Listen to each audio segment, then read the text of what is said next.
Oh, yes, party peoples.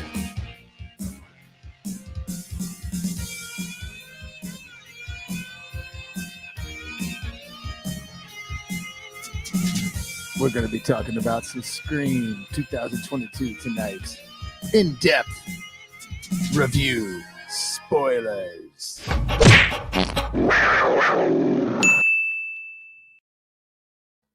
All right, guys. Bobo here with BrassReel Brothers. How y'all doing? Thank you so much for tuning in for this live stream. I don't know if you guys saw Scream recently, but I actually saw it twice. Thanks to my Cinemark membership that I do there. That's great, man. Like if you guys, I haven't tried the AMC one, but if you do the Cinemark one, I mean, it's inevitable. You get free tickets all the time. Like you pay $10 a month and then that automatically gives you a ticket when you pay for that $10, but you get all these other points along with your like concessions and stuff like that. But then every time that you pay for that and you keep going to the theater and use those tickets, all of a sudden you get a free reward, a free ticket. And so like I've gotten like 4 or 5 free movie tickets out of this. And if you're wanting to go see something in IMAX and you still get, it's $9.99 a ticket. And sometimes it's even cheaper. Like if it's a $15 ticket, if you're a part of the movie club, you get it for $10 basically. So it's a steal. I'm not like getting paid to advertise for them or anything. I just think it's great. I love going to do that because I was able to literally go see Scream again for free because I have like a bunch of movie tickets for free stacked up in my account. So with that being said, we're going to break down Scream. We're going to break down Scream hardcore because I got some stuff to say about it. I hope everybody's doing good out there, by the way. It's a nice Wednesday evening. Can't believe I'm missing my Chicago Med PD. Wouldn't fire all 3 of those. Oddly enough, those shows are just awkwardly addictive. Like I don't care for them. I'm never telling myself, man, I can't wait to watch the Chicago shows tonight. And then all of a sudden I'll get like wrapped up into it because it's on. And next thing you know, it's 9:45 and I'm about to watch the news. It's like, God dang, I just finished this whole program. So anyways, but Scream 2022, you guys see it? What'd you think?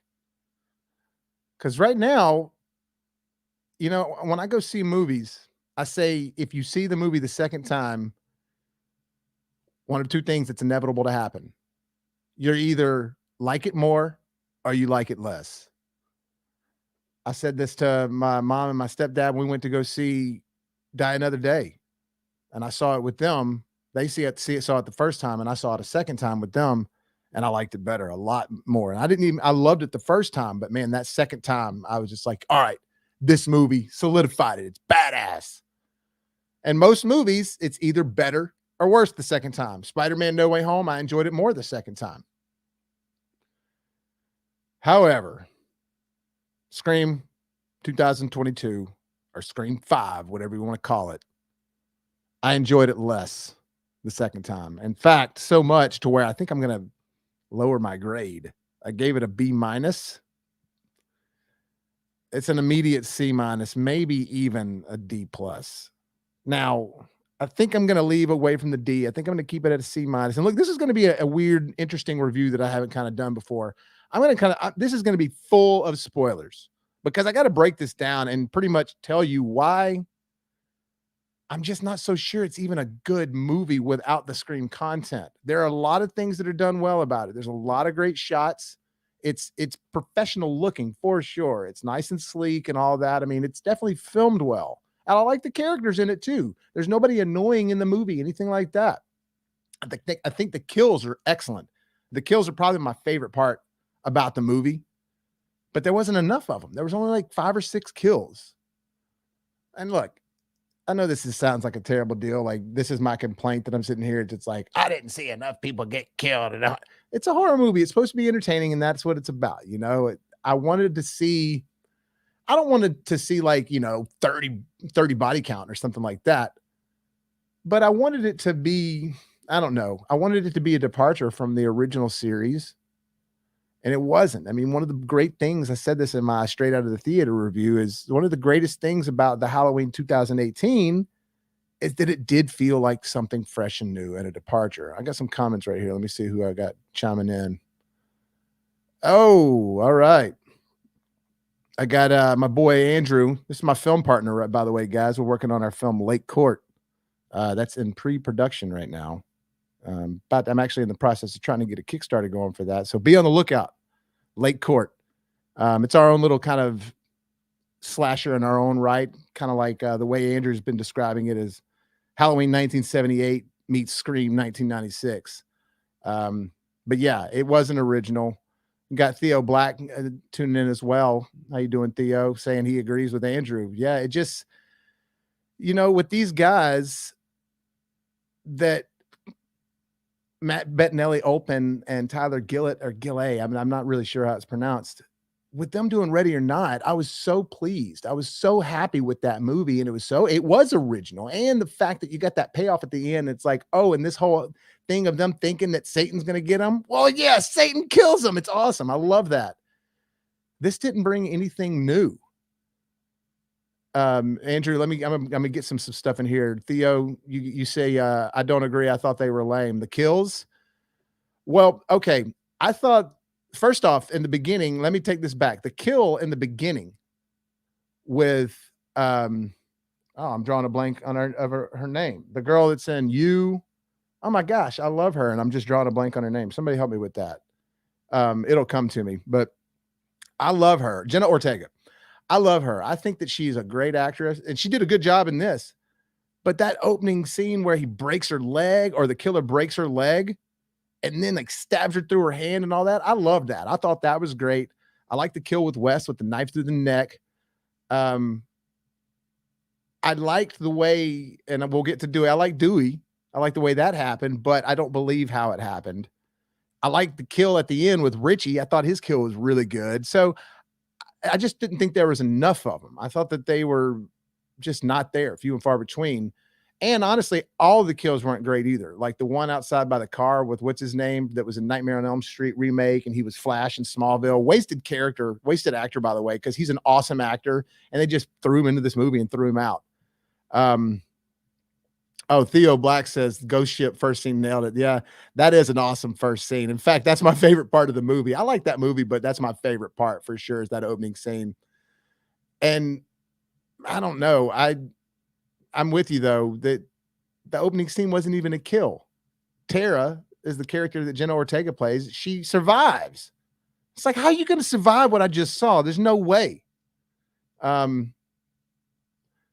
Theo has one more. He's saying that all the films are going the same way. Yeah. I mean, not just in slashers, but a lot of these films, especially if they are quote unquote requels, which is a reboot and sequel all in one, whatever. It is very like, oh, hey, look at what these guys did. Let's do that too. And that's exactly how I feel about this. Even though this one wasn't canceling out 2, 3, and 4, it still felt like it was really just trying to connect to the first one.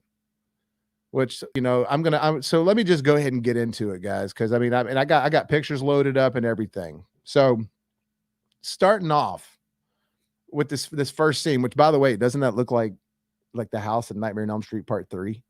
Anyone agree? But this house, it's cool, good imagery right there. You know what I'm saying? Cinematography, nice and clean and tight immediately. It looks like they set this scene well. Lighting's nice. And then right away, it's like, are you serious? A landline? And Andrew and I were talking about this. Like, I just don't think anybody has landlines like that anymore. I mean, of course, some people do.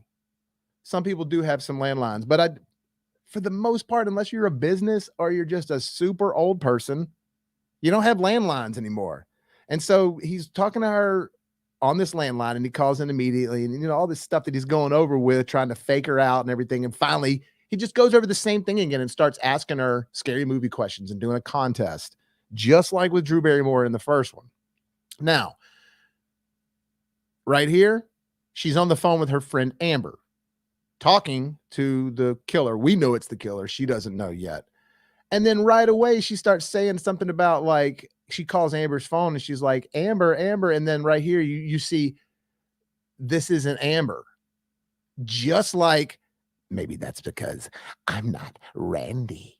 It's the same exact thing, just re-scrambled a little bit. And that's like, all right, come on. Immediately, I'm starting to be like, I get the nostalgia. That's fine. Brush me with a little nostalgia just to ooh, a little bit of fun, but don't start banking the whole movie off of it. And I feel like that's what this one did. Just kind of like the Matrix Resurrections, which, by the way, I lower my grade on that one for the first grade that I gave it originally too, because I saw it a second time and liked it less.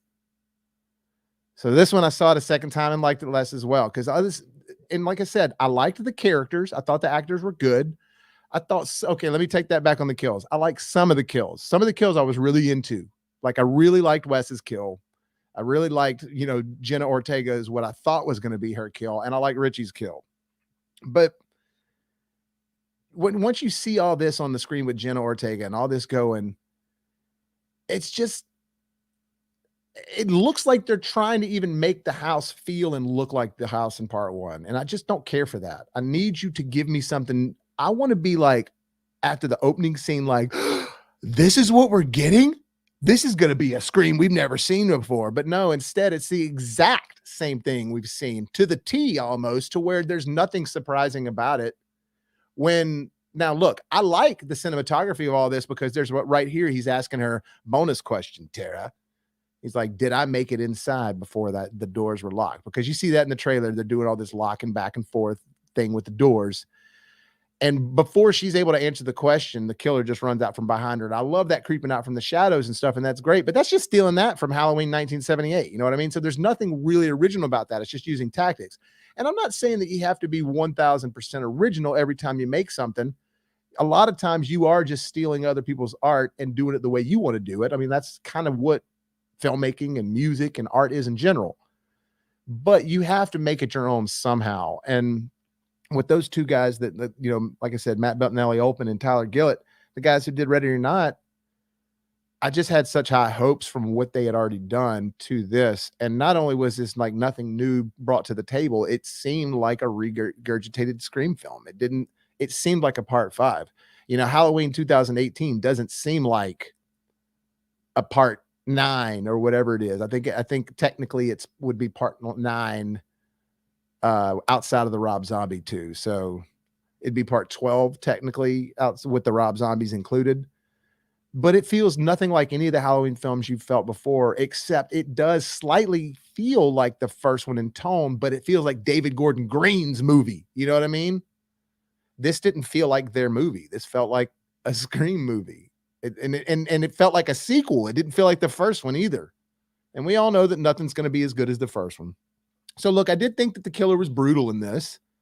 I like the way that the killer's walking around in certain elements, but I buy it because of course there's 2 killers in this, just like there's in all of them, except for Scream 3. There was only 1 killer, but I buy it when you have somebody that's a man and someone's strong. And I'm not saying that a woman couldn't pull this off, but at the end of the day, if you look at the way a house is built, if you build a heavy ass house on 4 little twigs, it's going to collapse. You have to build a solid something that can hold that up.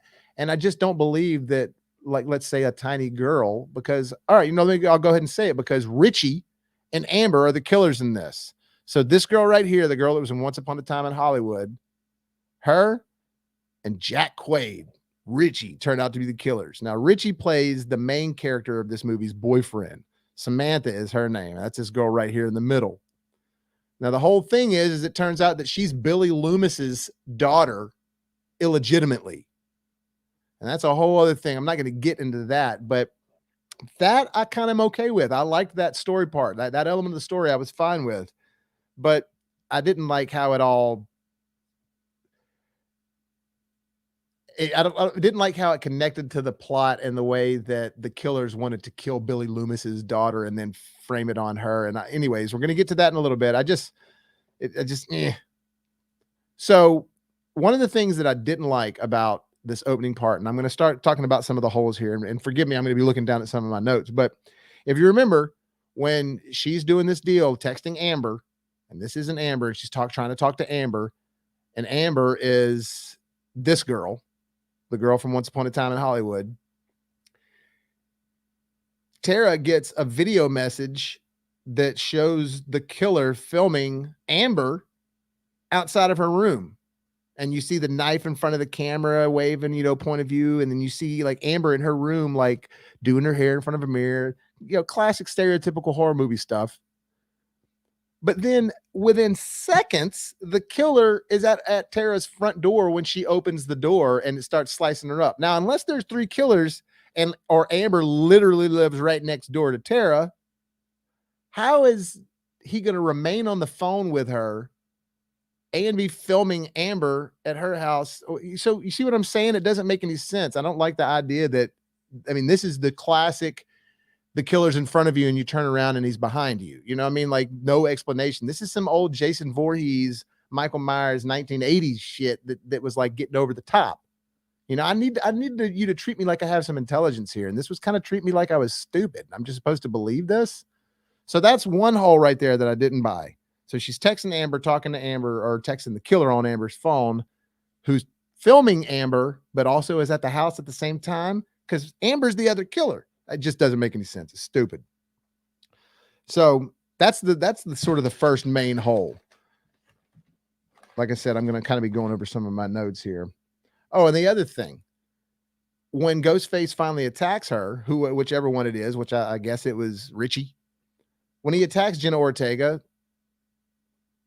he's already stabbed her multiple times in the torso, stomach, back, all that stuff, broken her ankle, stabbed through her hand as she's trying to block the knife. And then we get the Scream, logo title card of the movie right there.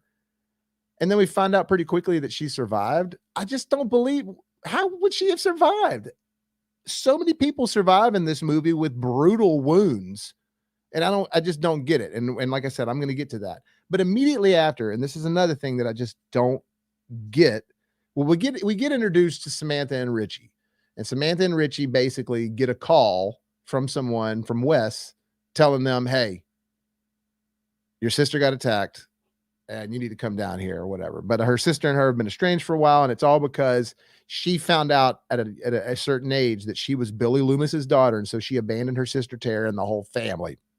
Anyways, it was just, I liked what they were trying to do with it, but I felt like it was just a little too much. And then the whole movie, she's sitting there looking in like certain mirrors and things like that. And she sees like Billy Loomis in mirrors. And like, she has these flashes of Billy Loomis, which is actually Skeet Ulrich. He comes back and plays Billy Loomis, but he's got the same clothes that he got killed in at the end of Scream 1. And he's got like the bullet hole and it's just, why does that have to be what we're seeing? Are we so stupid that we wouldn't recognize his face? We have to see him wearing the exact same beat down clothes he died in. I don't know. It was weird to me. And the fact that he's like trying to convey, like they're painting out Billy Loomis to be sort of a good guy in this. Like he's coaching Samantha, which is his illegitimate daughter. He's coaching her throughout the film, like when she's having these flashbacks or visions of him in mirrors and things like that. And he's like, nodding his head, like, do the right thing. He doesn't say that, but that's what he's implying. And it's like, what? I thought this was the guy that killed a bunch. I don't like it.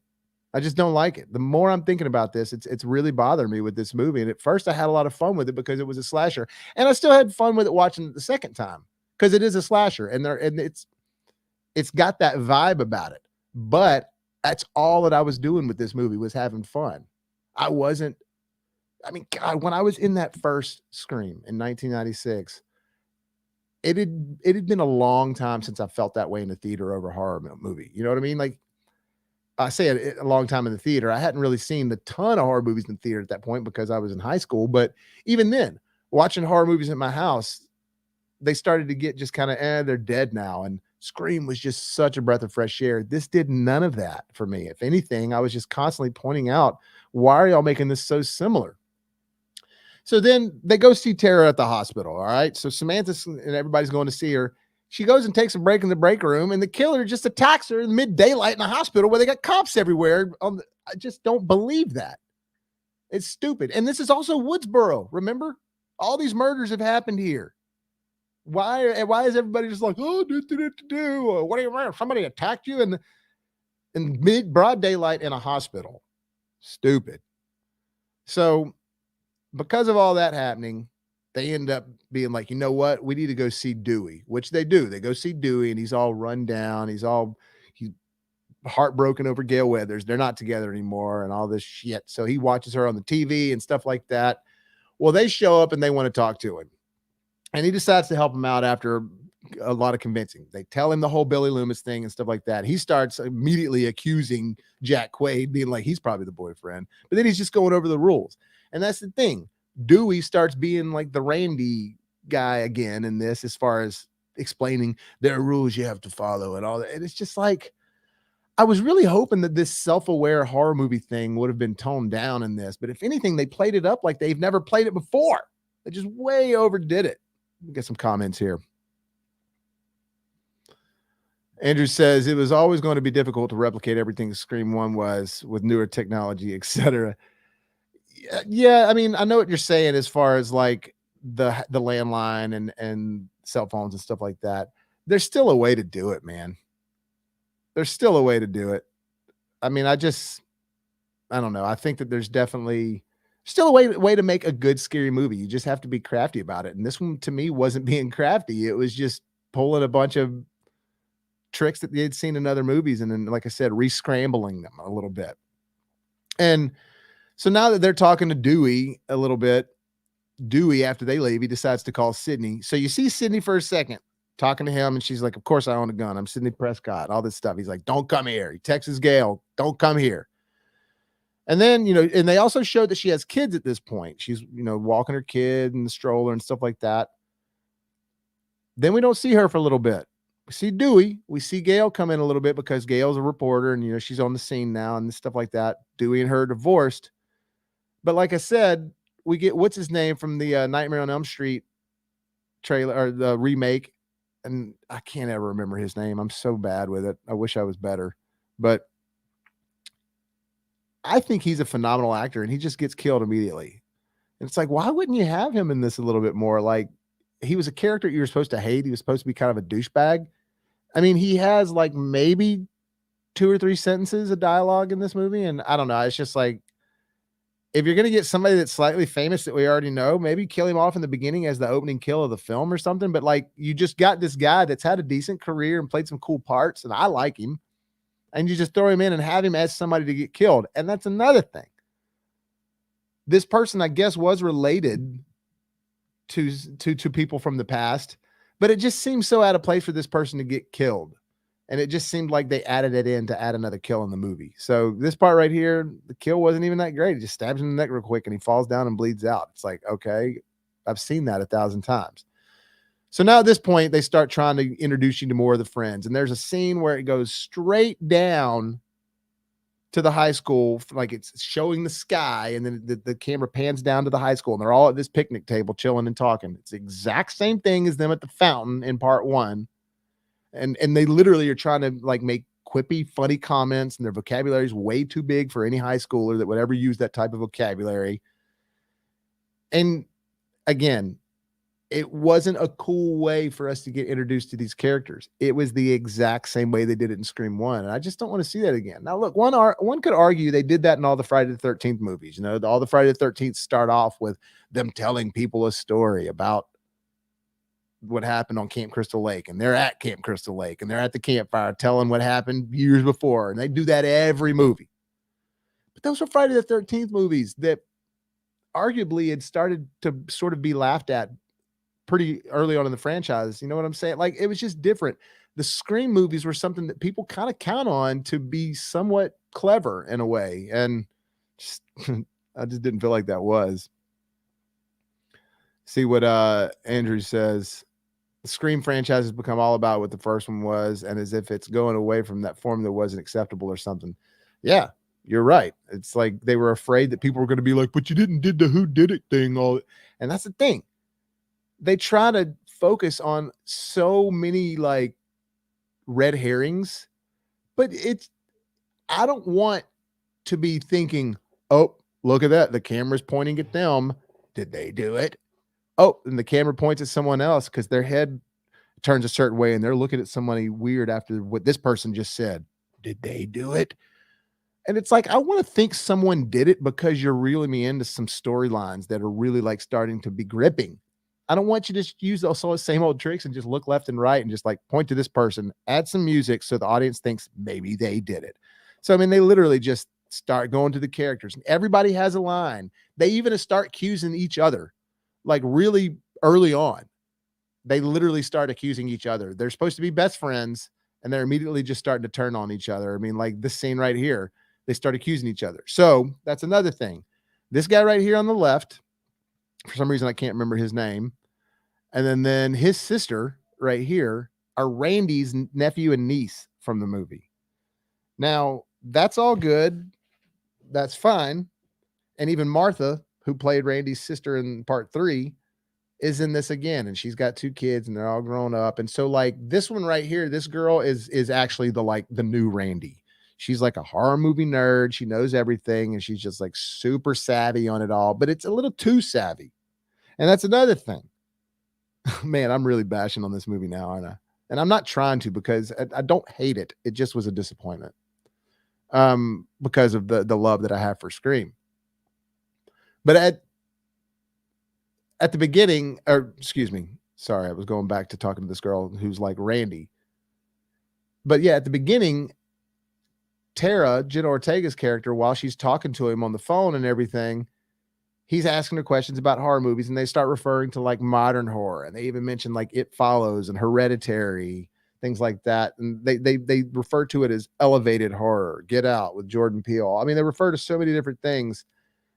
And the Babadook, and again, that's what they did in Scream. They were just referring to 80s flicks, and now they're referring to like 2000s flicks in this. And no originality. And I'm not dogging on you guys. I'm not trying to be mean, but it's like that's what it was. It's blatantly obvious that nothing was new and different about this. And like I said, don't believe somebody would be tacking Samantha during the day. But moving on. Oh, and speaking of the during the day deal, Judy, remember Deputy Judy? She's now Sheriff Judy, and her son is this guy, Wes. And there's a moment where he's waiting on her to come back from to get dinner. She's going to get sushi or something. And the killer calls her in the car and says, "I'm about to kill your little boy." And then as she gets home, killer's just right in the front yard and jumps out there. Look, he kills her in the front yard in broad daylight in front of everybody. Just stabs like crazy, stabs her. Look, somebody would see that. I'm sorry. And I just don't want Ghostface out running around or anybody. I just don't think it's scary or even plausible to just be killing people like that during the day. If he's inside, that's one thing. Like right here, if he had snuck inside or something like that, or Ghostface, he or she stuck inside, that's another thing. But even him there, inside here, they do all these like fake door scares where he's going up to the door, opening the door, and then it closes. Ghostface isn't there. That's cool to do every now and then, but they do it like 4 times in a row to where it's like, okay, all right, here we go. I mean, what a tease. Just didn't like that. So, but I did like his death. I thought his death was good. I like the way he got stabbed all through the neck, and it's like real slow, and you see it go like out the other. I don't know. Just thought that was well done personally.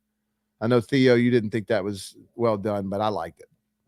But that's not going to save the movie. Now, this is where, to me, it just starts to get, I don't know, a little just ridiculous. So Deputy Judy or Sheriff Judy gets killed right here, right in front of her house. And so everybody goes to the crime scene, right? All the cops. Well, now Jenna Ortega's character is at this hospital that also, mind you, already was one attack that they had there. Samantha got attacked, but the hospital's still up and running.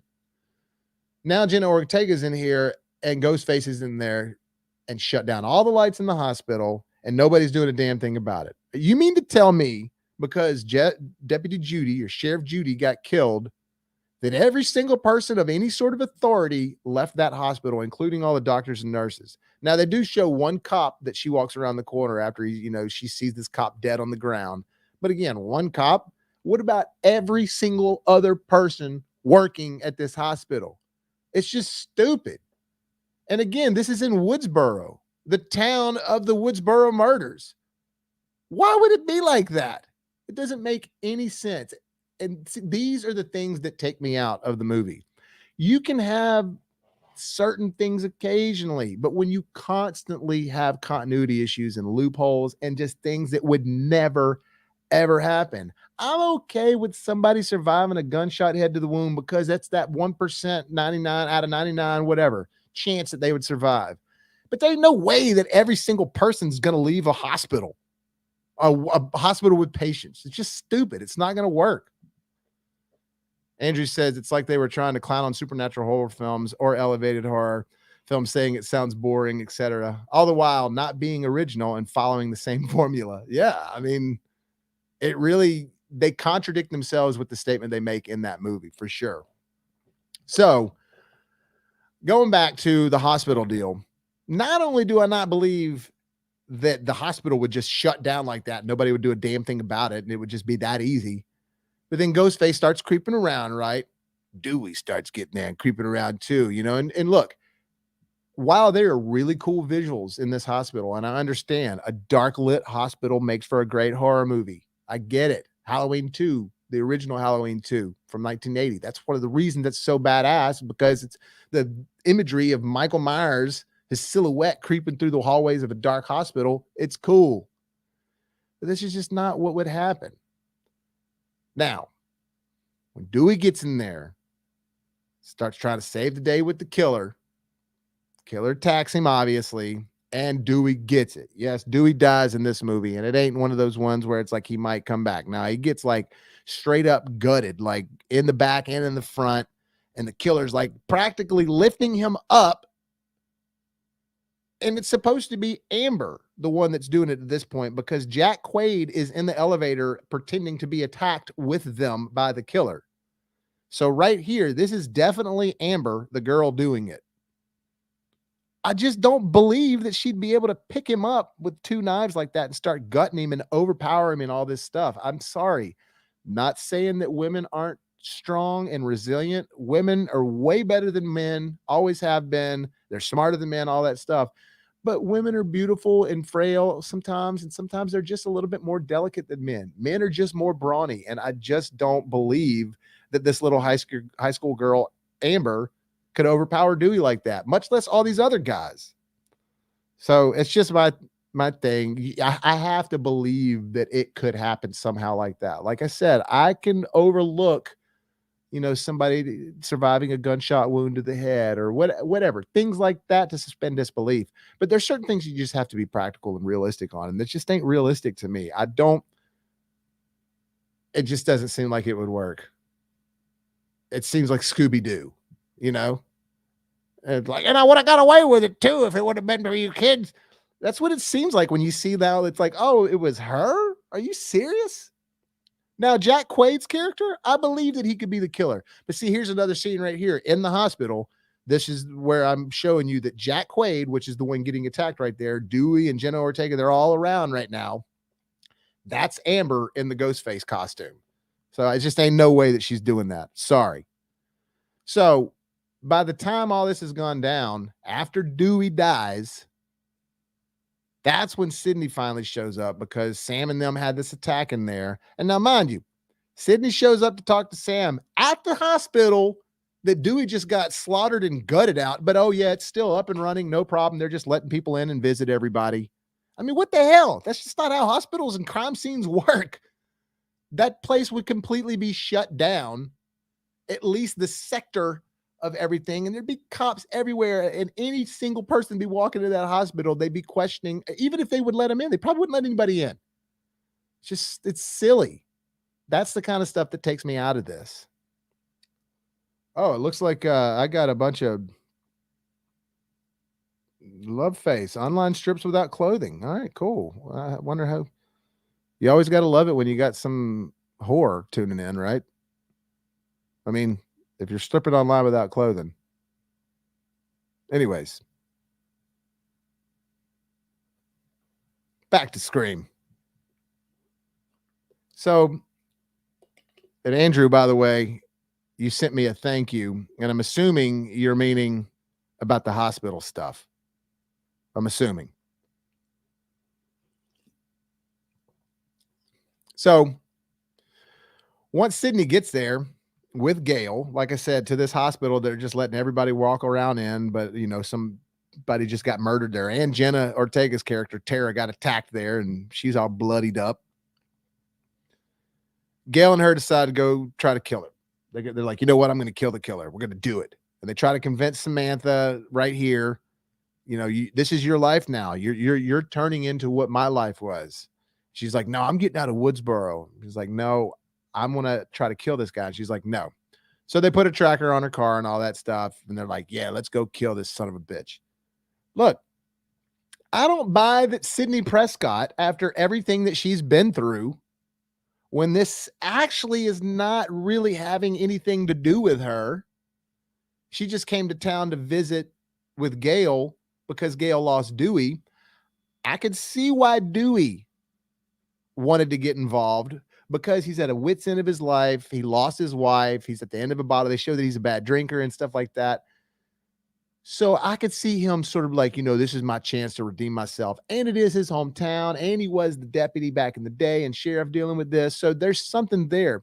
But for Sidney to live so far away, Gail to live so far away, for them to want to come back into this after everything they've been through and survived, man, if I was after all these killings and somebody kept on trying to kill me and I knew it was happening to somebody else miles away, look, I'm sorry. I'm not trying to go get involved with that again. So I just don't buy that Sidney Prescott, who's got kids now, would be like, you know what? Let's go kill him. Again, he's not after Sidney in this. He's not after her or Gail. Or he or she is not after. The killer's not after her or Gail. The killer is literally trying to recreate the events of the first one in a way. It's trying to create the events with different people, but then frame Samantha. That's what Richie and Amber want to do. But it doesn't really give you any reason why they want to do this, except for the fact that they're mad that the later Stab films have been shitty and they've been bad movies. They've been silly, I guess, is what they said. And it's like, they don't understand that we care about these movies. And it's like, yeah, that's kind of what Billy said. And he's like, we're going to blame it on the movies, Sid. But he said, we're going to blame it on the movies. That's not why Billy was killing people in the first place. The motive in the first movie was why it truly had so much gravity by the end. Okay, you're already blown away by the two killer thing. You're already blown away by just being pulled left and right. And you haven't felt this way by watching a slasher in forever. It's like 1996 Scream. You're like, man, this is amazing. And then when Billy Loomis says, you want to hear the real motive? He's like, your slut mother was banging my father. And that's why he abandoned me. Dude, that is where it really blew me away. I'm getting chills thinking about it now because it's such a good, juicy element to add to the story on top of what everything's happened already and what you've been through. So I didn't buy that this guy is so mad. And this girl, mind you, maybe I could have bought that there was some Looney Tune out there that was just super crazy, like actually crazy, something wrong with him. But the fact that there's two people and it's a girl and the guy, and they're both willing to do all this, quote unquote, truly for their love of scary movies, because they want to make sure that the next scary movie, the next Stab, is going to be a good installment, which is sort of hypocritical of this own movie and like contradictory, because this one was just another Scream movie. It wasn't anything special about it. I don't know. I just didn't believe the motive of Richie and Amber. I didn't think that those two would want to kill like that because they want a good sequel. I don't know. Just to me, it was just a stretch. It's like if somebody pitched that to me as a producer, I'd be like, so you're telling me this whole time, all this bloodshed is because of these other two teenagers that don't actually have any connection to any of the people in the original movies, but they're mad that the sequels to the original Stab are starting to get bad. No, I don't think that's a good premise. I got to write something different. That's what I would have said if I was a producer and somebody was pitching that to me, because I don't buy it. It doesn't grip me in. It doesn't make me like, dude, that is awesome that's why they're doing this. Oh, that's awesome. No, I didn't feel that way one time about when it's happening. In fact, when it started unfolding at the end, I'm like, oh God. It felt like that they wrote Amber and Richie as the killers just so they could try to make you not guess it. Even though Andrew says that he guessed it pretty early on with Amber. So another thing they do, they go back to Stu's house, and Richie and Samantha and Tara are going back to Stu's, or they're leaving town. And Tara's like, I can't find my inhaler. I need my inhaler. And it's all because Richie hid it from her. And so they'd have to go somewhere else to get it. Now, correct me if anybody remembers this, but I can't remember why they actually went to Stu's house. Was it somebody that lived there with? Now, again, I really can't remember. Was it one of the friends that lived there? Because it wasn't Randy's niece and nephew. They didn't live in that house. So was it somebody else, one of the friends that lived there, and that's why they were having the party there? But I just don't really understand, and I can't remember why. I think I was too busy writing notes. Why they ended up at Stu's house. Why they ended up at that party with everybody. Maybe it's because they had to get a key, or I don't know. But it's just like wanted to bring us back to the house. Even as an audience member, I feel like you're writing something into the movie just so you can have us back at the house. Like, I need it to make sense and I need it to work well for the story. And then I don't know. And so then you get Randy's niece and nephew, both of them get taken down by the killer. So you think. You see them later on at the end, but I'll talk about that. But man, this guy right here, not only does he get stabbed in the artery in the leg, like an artery that will make you bleed out, but he also gets stabbed like multiple times in the back, multiple times in the side. Like, I'm talking, the killer goes frenzy on him. And then Jack Quaid and Samantha and Tara, all of them pull up while the killer's continuing to stab him. Killer sees the headlights, runs off. And then when Jack Quaid and all of them walk inside the house, Amber's already in the house talking to other people.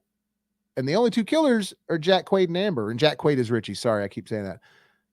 So it just, again, another hole of like, if Amber was just outside and Richie is pulling up, letting you know that he's here, you run off. By the time it takes him seconds to walk out of that car and get into the house.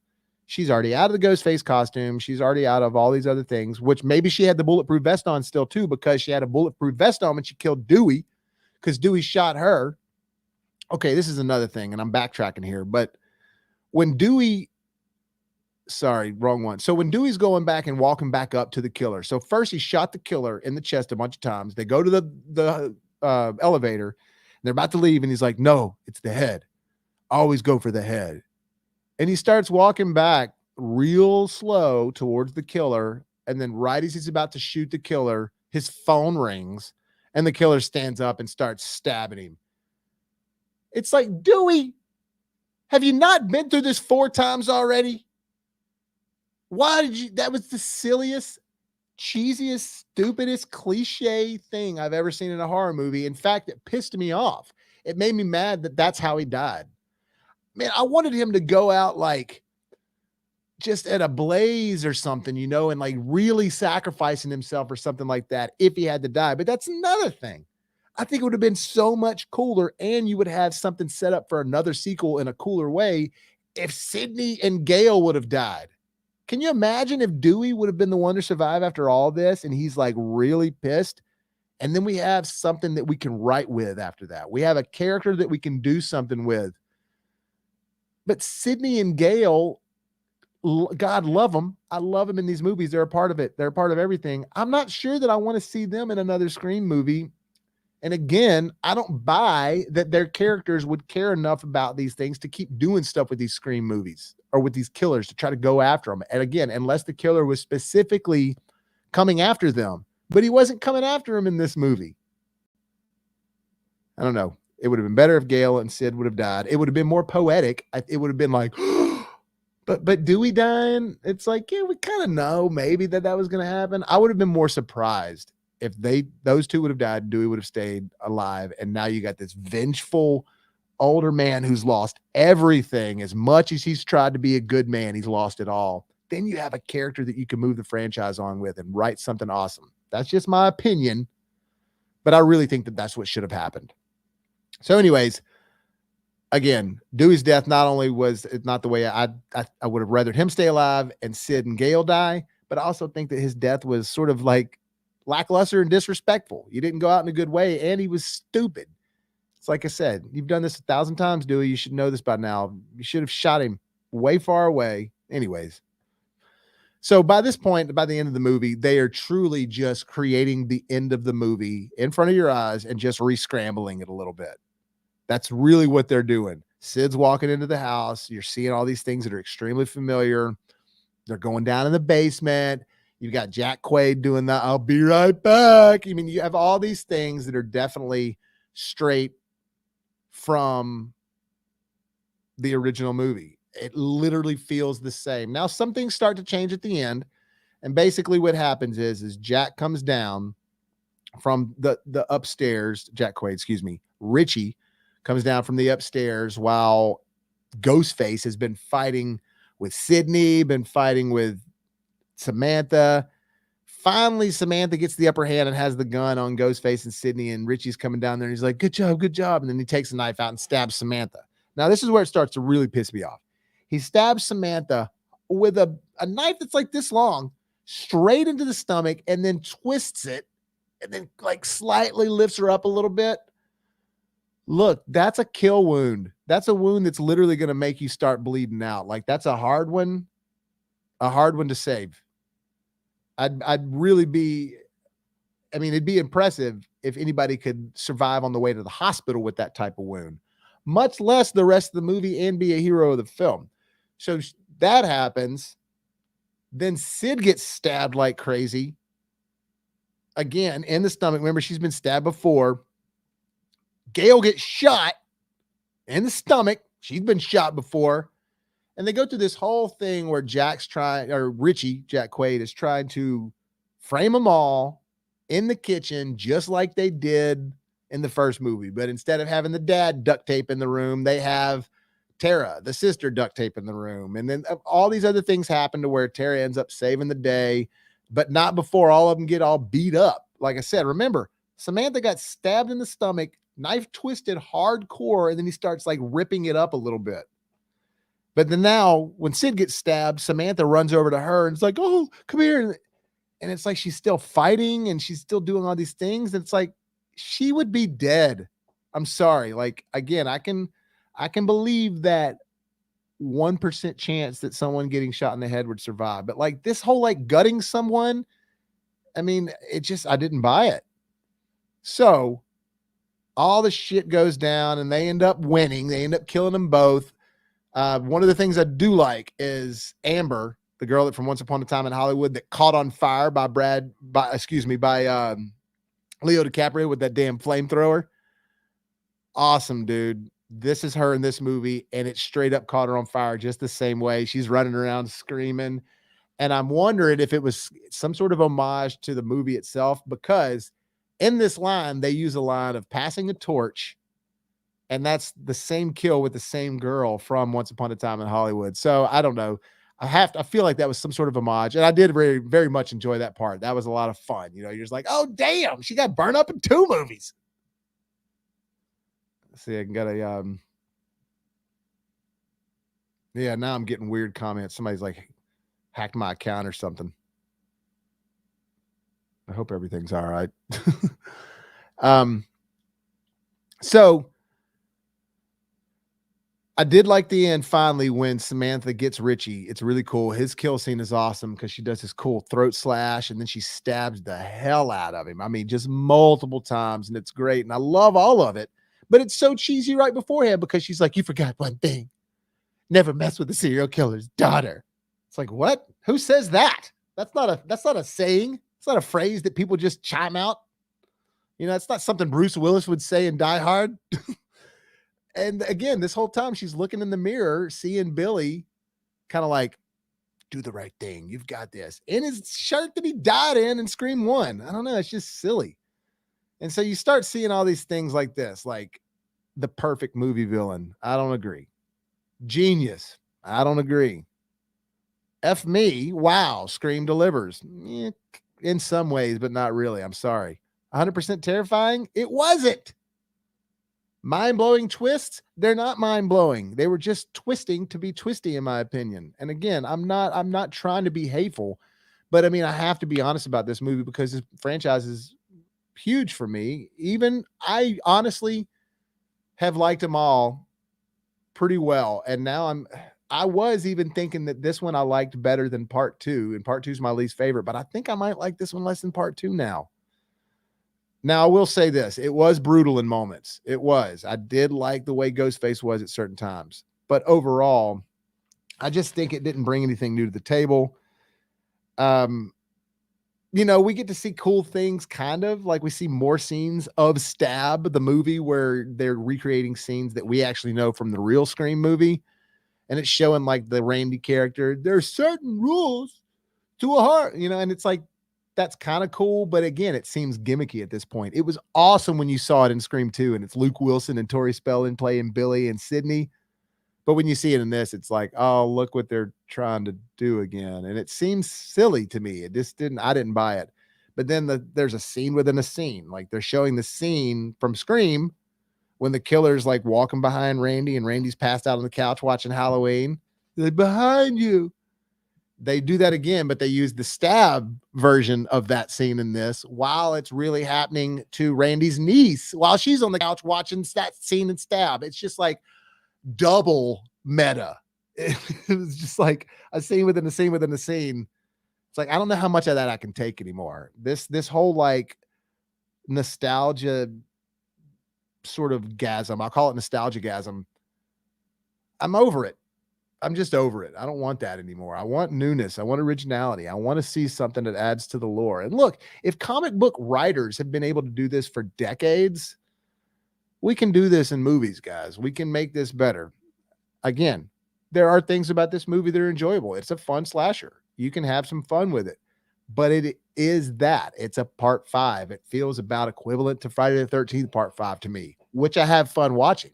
But if somebody's like, recommend one movie out of the Friday the 13th franchise, it's definitely not going to be part 5. And if somebody said that about this, recommend one movie, it's definitely not going to be Scream 5 or Scream 2022. I feel like there's going to be a part 6 because it's gotten some good reviews. However, the rating was like at a 8 point something the other day. It's already in the 7 point something now. So we'll see if it keeps lowering or not. But a lot of things I would have changed about this movie, and I don't feel like it did anything really new at all. Slightly cliche, and it had a lot of holes in it. I liked the actors. I liked all their acting. I liked the characters. I did like a lot of the kills, and the shots are good. There are moments that are creepy here and there, but not enough to save a movie. And what about this? We saw this in the trailer with this like chrome skull ghost face mask. That was not in the movie at all. This right here was not in the movie at all. What a tease. I mean, look, I can understand if you do something like an Iron Man 1, the first Iron Man, where Iron Man's by all these other guys and they're flying around, the jets are flying beside him and everything, and Iron Man's in the sky and he just takes off and like hits like Mach 9 or something. That wasn't in the movie. That was just a part of the trailer. But we saw so many other things like that in the movie that you forgot it wasn't in the movie when you're watching the movie because it didn't matter. You know what I'm saying? But this matters. I want to see a chrome skull ghost face. What the hell? Why is this in the trailer? Something that is so visually stunning like this and this. Why is that in the trailer and nothing at all even attached to that was in the movie? Stupid. What a tease. I'm sure it'll be on the behind the scenes on the Blu-ray and some sort of deleted something, but you can't put something like that in the trailer and not even have it at all in the film. Don't even hit at it. No, that's I call BS on that, guys. That was wrong. Y'all wrong for that. You wrong for that. I don't know why I said it like that. I never talk like that. So Andrew, I'm going to end it with Andrew's last comment. Andrew says, I think it was meant for a newer generation to get it into the franchise, but if you love the horror films, you've already seen them all. Yeah. Maybe this could get some new people into the franchise that have aren't really familiar with horror films, like some 15, 16-year-old people. But I just don't know, man. But look, it's gotten some decent reviews, but the review ratings are going down just a little bit. So, anyways, well, guys, that's going to do it. I just wanted to spend some time talking about this movie, talking about what I was, I wanted to love this, but I think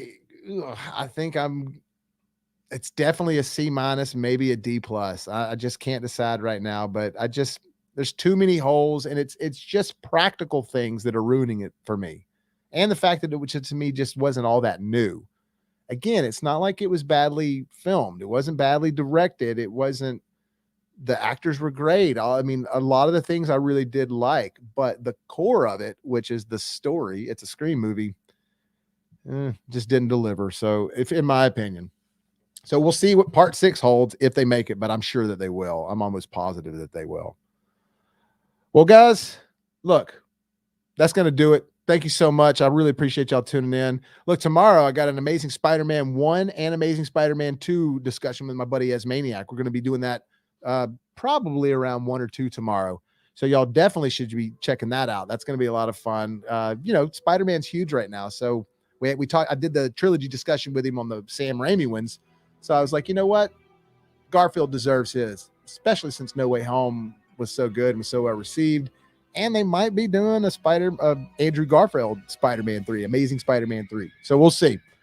Well, guys, hey, look, thank y'all so much. I appreciate y'all. We'll see y'all tomorrow. Hit that subscribe button if you haven't done so already, just like this.